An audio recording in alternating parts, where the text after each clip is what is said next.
धूल बेचकर सोना खरीद कर दिखाओ। बीरबल। आगरा का दरबार एक अनोखी चुनौती। आगरा के किले में उस दिन कुछ अलग ही हलचल थी। दरबार सजा था, नक्काशीदार खंभों पर धूप चमक रही थी और बादशाह अकबर सिंहासन पर बैठे किसी गहरी सोच में डूबे थे। अचानक अकबर ने दरबार की खामोशी तोड़ी। बीरबल। बीरबल आगे बढ़े, झुककर बोले, जहांपनाह, हुक्म। अकबर की आंखों में शरारत थी। आज तुम्हारी बुद्धि की नहीं, किस्मत और समझदारी दोनों की परीक्षा है। पूरा दरबार सतर्क हो गया। अकबर बोले, तुम धूल बेचकर सोना खरीद कर दिखाओ। दरबार में फुसफुसाहट फैल गई। कोई हंसा, कोई हैरान हुआ और कुछ दरबारी तो पहले ही मान बैठे कि इस बार बीरबल फंस गए। एक मंत्री बोला, जहांपनाह, धूल तो मुफ्त मिलती है, उसे कौन खरीदेगा। अकबर मुस्कुराए, इसीलिए तो बीरबल को कहा है। बीरबल की शांत मुस्कान। बीरबल ने न घबराया, न बहस की, बस हल्की मुस्कान के साथ बोले, जहांपनाह, मुझे 3 दिन का समय दीजिए। अकबर ने हाथ हिलाया। 3 दिन तुम्हारे। दरबार खत्म हुआ, लेकिन हर किसी के दिमाग में एक ही सवाल था। धूल से सोना, ये कैसे मुमकिन है। पहला दिन धूल इकट्ठा करने वाला बीरबल। अगले दिन सुबह सुबह बीरबल आगरा की गलियों में निकल पड़े। कहीं से सड़क की धूल, कहीं से महल के आंगन की मिट्टी, सब एक बोरे में भरने लगे। लोग हंसने लगे। देखो, बीरबल पागल हो गया। धूल जमा करके क्या करेगा। बीरबल चुपचाप अपना काम करते रहे। दूसरा दिन धूल की कीमत। दूसरे दिन बीरबल ने शहर में ढिंढोरा पिटवाया। जो अपनी आंखों से सच्चा इंसाफ देखना चाहता है, वह दरबार के बाहर आए। लोग जमा होने लगे। बीरबल ने धूल का बोरा खोला और बोले, यह कोई साधारण धूल नहीं, यह उस जमीन की धूल है जहां सच्चा न्याय हुआ है, जहां ईमानदारी ने जीत पाई है। लोग सोच में पड़ गए। एक बूढ़ा बोला, अगर यह धूल इंसाफ की निशानी है तो यह अनमोल है। धीरे धीरे लोग इस धूल को सौभाग्य समझने लगे। तीसरा दिन धूल से सोना। तीसरे दिन बीरबल दरबार पहुंचे। उनके पास एक छोटा सा सोने का सिक्का था। अकबर चौंके, ये सोना कहाँ से आया। बीरबल ने विनम्रता से कहा, जहांपनाह, मैंने धूल बेची। दरबार सन्न रह गया। बीरबल बोले, मैंने धूल नहीं बेची, मैंने लोगों को यह समझ बेची कि जिस चीज में अर्थ होता है वही मूल्यवान बनती है। धूल सबके पास थी, पर सोच सबके पास नहीं। अकबर जोर से हंसे, वाह बीरबल, तुमने साबित कर दिया कि सोना जमीन से नहीं, दिमाग से निकलता है। कहानी का संदेश, कीमत चीज की नहीं, समझ की होती है। जो साधारण को असाधारण बना दे, वही असली बुद्धिमान है। अवसर हर जगह है, बस देखने वाली आंख चाहिए। अकबर ने बीरबल को इनाम दिया और दरबार एक बार फिर बीरबल की चतुराई का कायल हो गया। आगरा का दरबार नई शर्त धूल बेचकर सोना खरीदने की घटना के बाद पूरा आगरा बीरबल की अक्ल का कायल हो चुका था। लेकिन अकबर के मन में अब भी एक सवाल चुभ रहा था। क्या बीरबल सच में धूल बेचकर सोना लाया, या बस लोगों की भावना से खेल गया। अगले दिन अकबर ने फिर दरबार बुलाया। अकबर बोले, बीरबल, कल तुमने साबित कर दिया कि सोच से मूल्य बनता है, लेकिन आज मैं तुमसे वही काम दोबारा और सबके सामने करवाना चाहता हूं। दरबार में सन्नाटा छा गया। अकबर ने शर्त रखी, आज कोई कहानी नहीं, कोई भावना नहीं, सिर्फ खुला सौदा होगा। धूल बेचो और सोना खरीदो। मंत्री मन ही मन खुश हो गए। अब देखो बीरबल कैसे बचता है। बीरबल की मुस्कान। बीरबल ने सिर झुकाया। जहांपनाह, आज भी 3 चीजें चाहिए, धूल, लोग और भरोसा। अकबर ने हंसकर कहा, धूल तो यहाँ ही है, लोग भी हैं, देखते हैं भरोसा कहाँ से लाओगे। धूल का दूसरा अर्थ। बीरबल दरबार के बीच पहुंचे। उन्होंने जमीन से एक मुट्ठी धूल उठाई और सबको दिखाते हुए बोले, यह वही धूल है जो हर दिन हमारे पैरों तले कुचली जाती है। लेकिन क्या किसी ने सोचा कि इसी धूल से महल खड़ा है।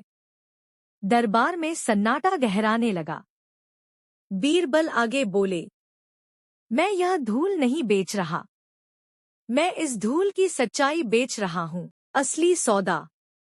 बीरबल ने ऐलान किया, जो भी यह माने कि मेहनत की कोई कीमत नहीं होती, वह इस धूल को ठुकरा दे, और जो माने कि मेहनत से ही सोना बनता है, वह इसकी कीमत खुद तय करे। एक गरीब कारीगर आगे आया। उसने कहा, जहांपनाह, मैं रोज इसी धूल में काम करता हूं।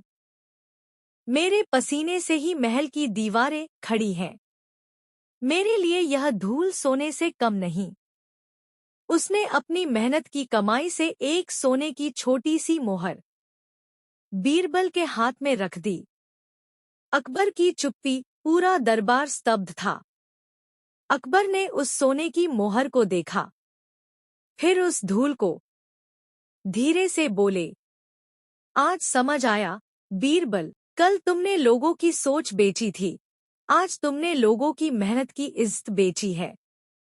अकबर सिंहासन से उठ खड़े हुए। बीरबल का अंतिम वार।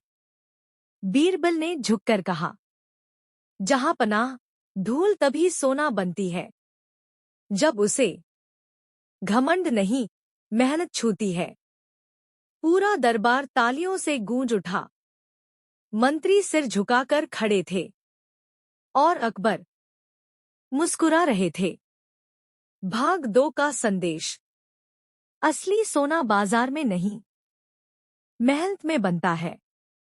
जो धूल को सम्मान दे वही सच्चा राजा कहलाता है।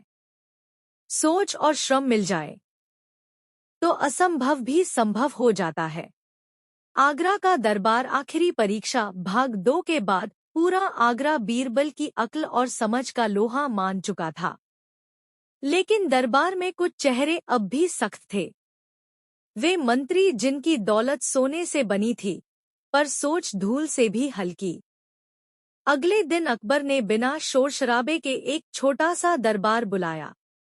अकबर बोले, बीरबल, आज न धूल होगी न सोना, आज सिर्फ सच होगा। बीरबल शांत खड़े रहे।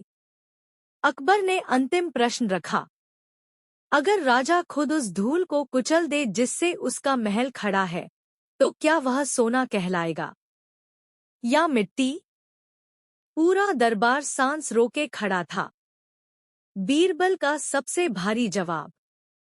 बीरबल ने कुछ नहीं कहा। वे धीरे धीरे दरबार के बीच गए और अपने हाथ से सिंहासन के सामने जमीन पर एक सीधी रेखा खींच दी। फिर उन्होंने एक तरफ अकबर की ओर देखा, दूसरी तरफ गरीब कारीगरों की ओर, और बस वहीं रुक गए।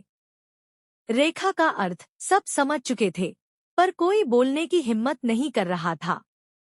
आखिर अकबर खुद बोले, यह रेखा बताती है कि राजा और जनता के बीच एक सीमा होती है। बीरबल ने अब पहली बार सिर हिलाया। अकबर आगे बोले, अगर राजा इस रेखा को लांघ जाए तो वह सोने का नहीं रहता, वह धूल बन जाता है। दरबार में गहरी खामोशी छा गई। अकबर का सबसे बड़ा फैसला। अकबर सिंहासन से नीचे उतरे। उन्होंने रेखा को अपने पांव से मिटा दिया।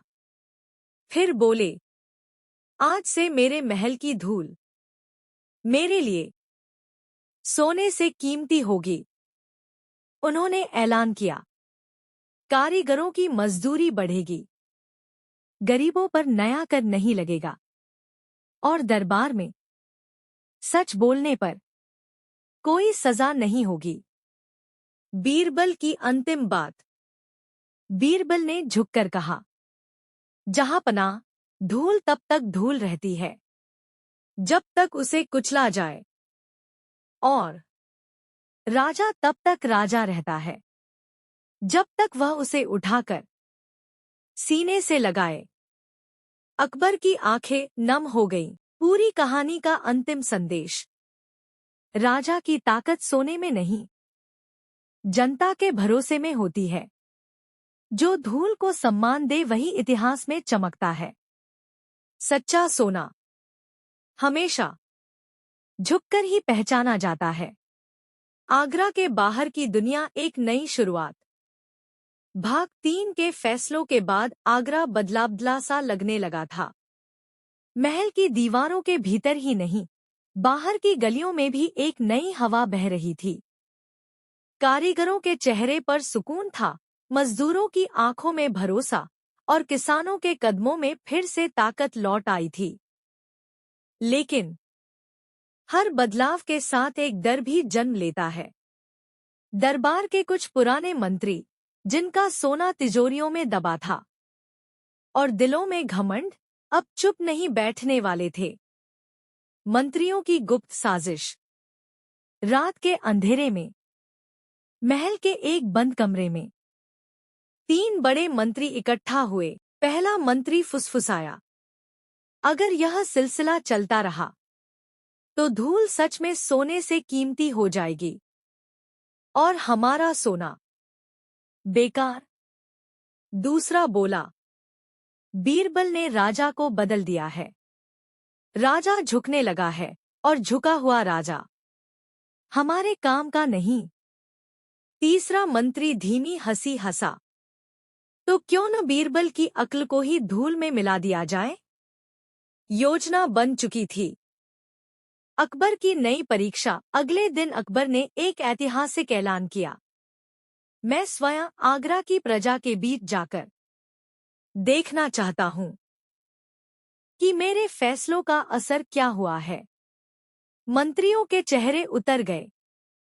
अकबर बोले, और बीरबल, तुम मेरे साथ चलोगे?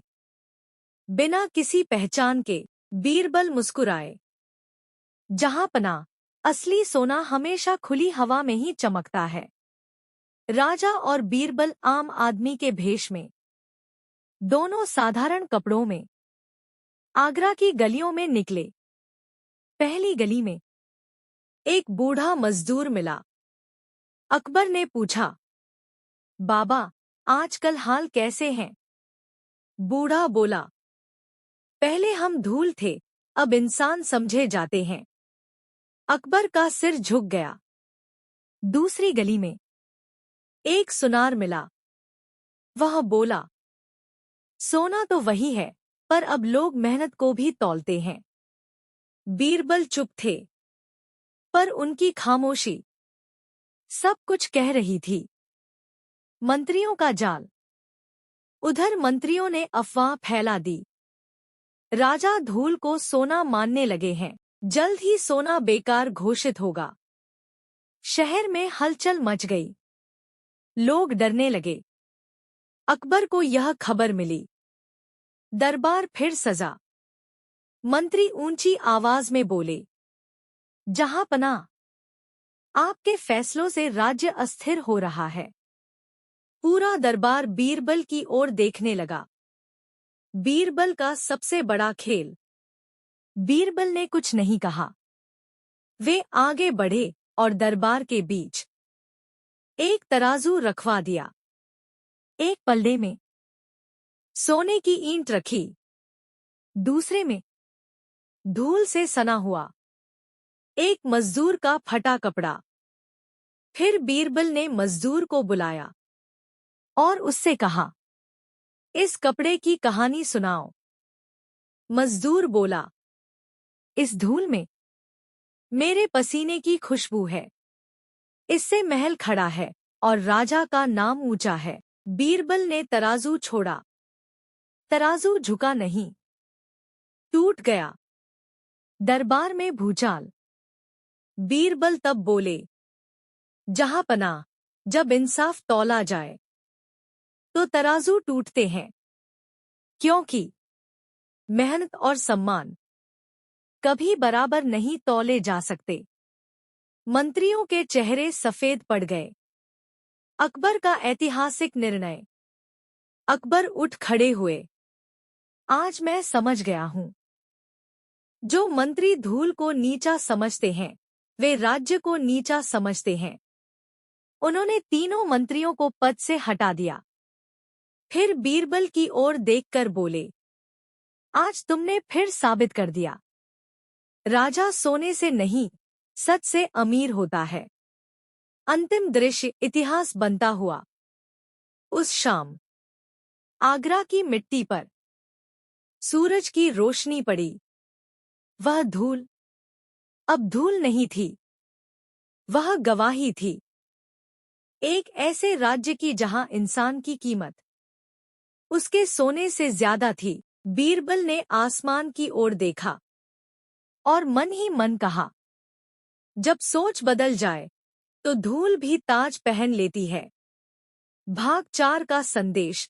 सबसे गहरा। सत्ता तभी टिकती है जब वह जमीन से जुड़ी हो। जो मेहनत को कुचलता है वह इतिहास में कुचला जाता है। असली सोना हमेशा इंसान के पसीने से निकलता है। तूफान से पहले की शांति।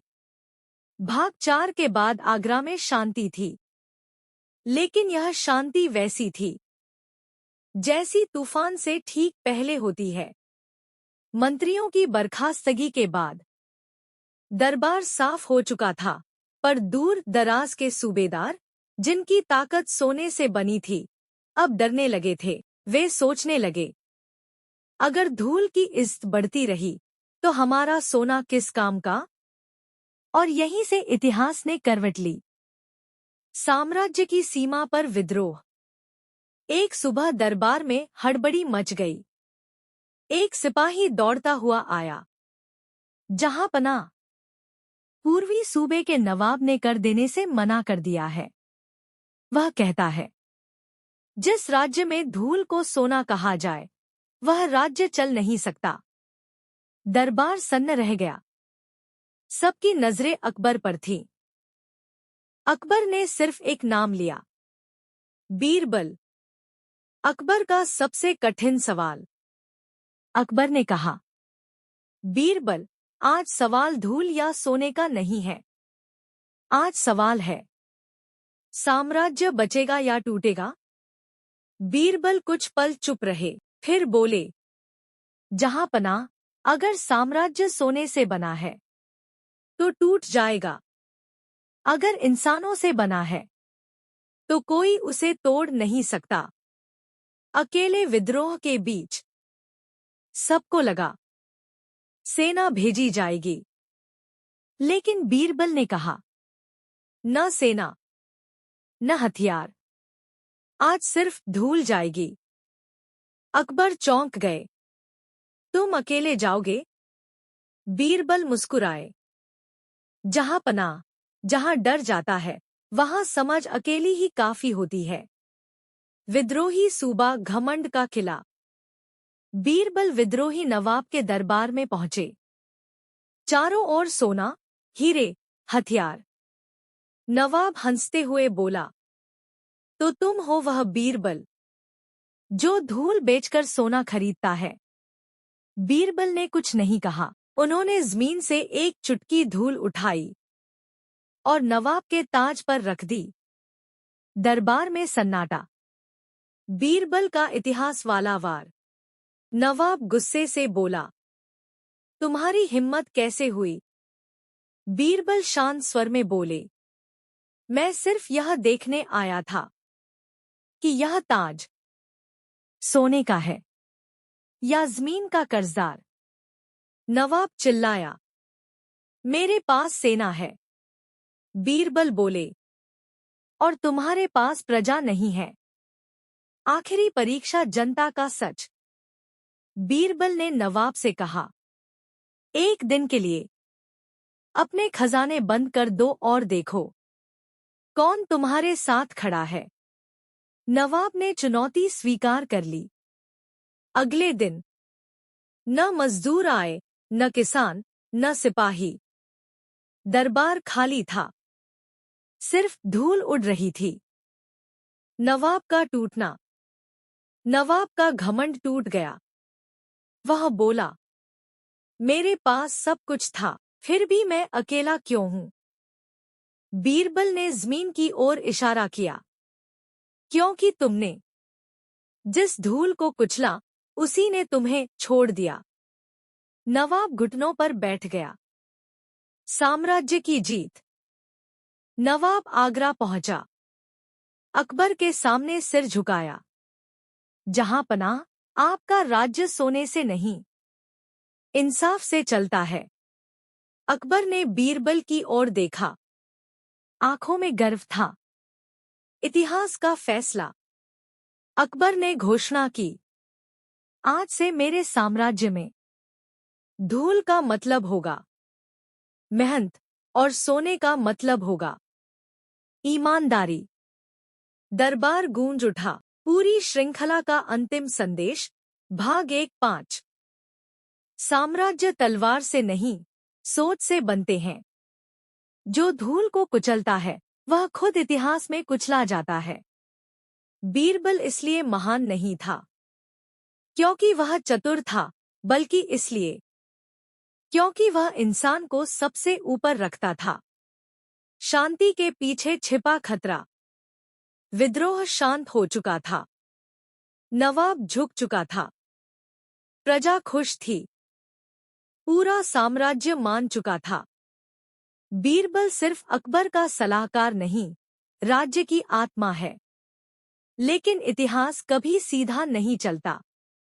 कुछ लोग ऐसे भी थे जो बीरबल से नफरत नहीं, डरते थे। वे कहते, अगर एक आदमी की सोच राजा से भी भारी हो जाए, तो कल को राजा कौन रहेगा? नया षड्यंत्र। इस बार चुपचाप। इस बार कोई विद्रोह नहीं हुआ। कोई सेना नहीं उठी। कोई अफवाह नहीं फैली। इस बार हमला हुआ विश्वास पर। दरबार में खबर फैली, बीरबल धूल की आड़ में राज्य की संपत्ति छुपा रहा है। लोगों के नाम पर खजाना बाहर भेजा जा रहा है। अकबर तक बात पहुंची। अकबर ने कुछ नहीं कहा, लेकिन उनकी चुप्पी भारी थी। अकबर का सबसे कठोर आदेश। अगली सुबह दरबार सजा। अकबर ने धीमे, ठंडे स्वर में कहा, बीरबल, आज न कोई कहानी होगी, न कोई प्रतीक। आज सीधा सवाल है। पूरा दरबार कांप उठा। अगर यह साबित हो जाए कि तुमने राज्य के नाम पर एक सिक्का भी गलत जगह रखा है, तो क्या सजा होनी चाहिए? बीरबल ने बिना सोचे कहा, मृत्यु। दरबार में सन्नाटा फट पड़ा। बीरबल पर मुकदमा। इतिहास में पहली बार बीरबल कटघरे में खड़े थे। मंत्री आरोप पढ़ रहे थे। खजाने के हिसाब दिखाए जा रहे थे। गवाह बुलाए जा रहे थे। हर कागज में एक ही शब्द बार बार आ रहा था, धूल। अकबर सब देख रहे थे, लेकिन कुछ बोल नहीं रहे थे। बीरबल की चुप्पी दरिया रणनीति। दिन बीतता गया। बीरबल ने एक भी सफाई नहीं दी। लोग फुसफुसाने लगे। शायद इस बार बीरबल फंस गए। शायद अकबर सही थे। लेकिन बीरबल की आंखों में न डर था, न पछतावा, बस इंतजार। अंतिम दिन। आखिरी अनुमति। अकबर ने पूछा, बीरबल, क्या तुम्हें कुछ कहना है? बीरबल बोले, जहां पनाह, सिर्फ एक अनुमति चाहिए। क्या? आज रात मुझे अकेले राज्य की धूल के साथ रहने दीजिए। दरबार हैरान। अकबर ने कुछ पल सोचा, फिर कहा, अनुमति है। रात और धूल का सच। रात के सन्नाटे में बीरबल महल के आंगन में बैठे। चारों ओर वही धूल जिसने सब कुछ बदल दिया था। उन्होंने मशाल जलाई और एक एक कर राज्य के खाते धूल पर बिछा दिए। फिर धूल को हवा में उछाला। मशाल की रोशनी में कागजों पर छुपे नकली निशान चमक उठे। सुबह का विस्फोट। सुबह दरबार में बीरबल फिर खड़े थे। उन्होंने कहा, जहांपनाह, मुझ पर नहीं, इन खातों पर मुकदमा चलाइए। उन्होंने सच उजागर किया। मंत्री नकली दस्तखत कर रहे थे। धूल के नाम पर पैसा हड़पा जा रहा था। बीरबल ने सब जानकर खामोशी ओढ़ी थी। सच्चाई का भार। अकबर की आंखें भर आईं। उन्होंने कहा, तुम चाहते तो पहले ही खुद को बचा सकते थे। बीरबल बोले, जहांपनाह, अगर मैं पहले बोलता तो सच छोटा पड़ जाता। अब यह खुद बोल रहा है। अकबर का सबसे भावुक क्षण। अकबर सिंहासन से उतरे। उन्होंने दरबार के सामने कहा, आज अगर बीरबल न होते तो अकबर सिर्फ राजा रह जाता। इंसाफ नहीं। दोषी मंत्रियों को डोट कठोर सजा दी गई। भाग 6 का संदेश, अब तक का सबसे गहरा।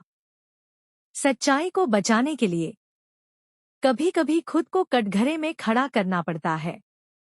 जो इंसान से बड़ा बनने लगे वह राज को खो देता है।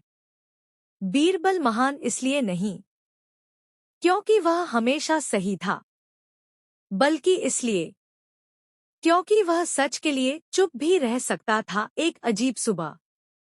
भाग 6 के बाद दरबार शांत था। दोषी मंत्रियों को सजा मिल चुकी थी। प्रजा को लगा अब सब ठीक हो जाएगा।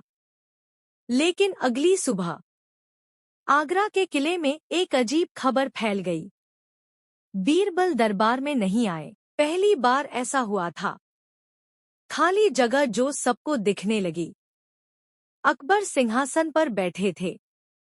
दरबार सजा था, मगर बीरबल की जगह खाली थी। अकबर ने पूछा, बीरबल कहाँ है? किसी के पास जवाब नहीं था। दरबारियों ने अपनी राय देनी शुरू की। जहांपनाह, यह कर बढ़ा देना चाहिए। नहीं, सेना भेजिए। नहीं, खजाना खोल दीजिए। अकबर सुनते रहे और समझ गए। यह आवाजें थी, समझ नहीं। बीरबल का निर्णय। दोपहर को एक सिपाही आया। उसके हाथ में एक चिट्ठी थी। अकबर ने खोली। जहांपनाह, मैंने आज दरबार नहीं छोड़ा है। मैंने आज राज्य कोडोट खुद पर छोड़ दिया है। जिस दिन राजा बिना सहारे के सही फैसला ले सके, उस दिन बीरबल की जरूरत खत्म हो जाएगी।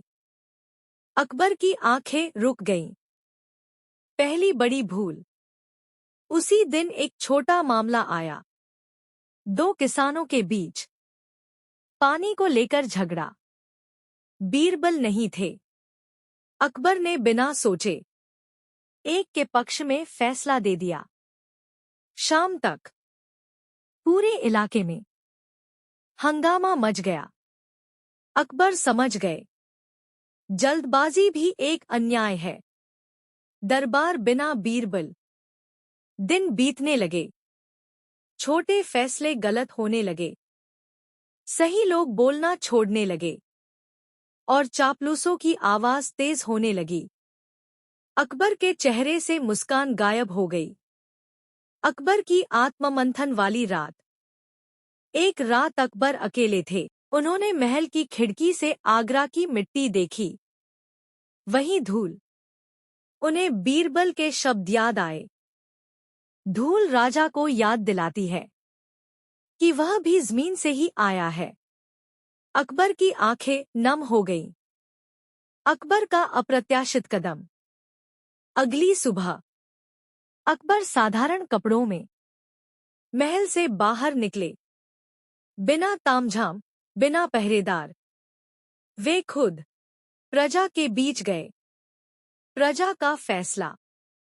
एक किसान ने कहा, जहां पना पहले आप सुनते थे, अब सिर्फ फैसला सुनाते हैं।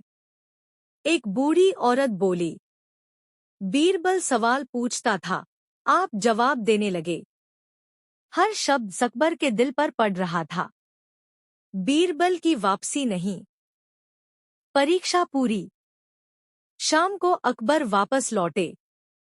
दरबार में घोषणा की, आज से हर फैसला तब तक नहीं होगा जब तक 3 सवाल खुद से न पूछ लिए जाए। क्या यह इंसाफ है? क्या यह कमजोर के हक में है? क्या मैं खुद इसे सह पाऊंगा? दरबार स्तब्ध।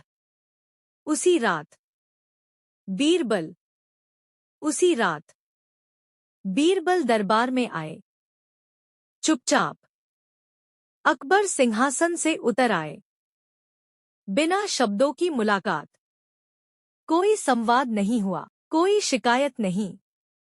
बस अकबर ने बीरबल की ओर देखा और बीरबल ने जमीन की ओर। सब समझ गए। परीक्षा पूरी हो चुकी थी। भाग 7 का संदेश। सही सलाहकार वह है जो राजा को अपने बिना भी सही बना दे। शक्ति पद में नहीं, आत्मसंयम में होती है। बीरबल इसलिए जरूरी था क्योंकि उसने अकबर को अकेले सही रहना सिखाया।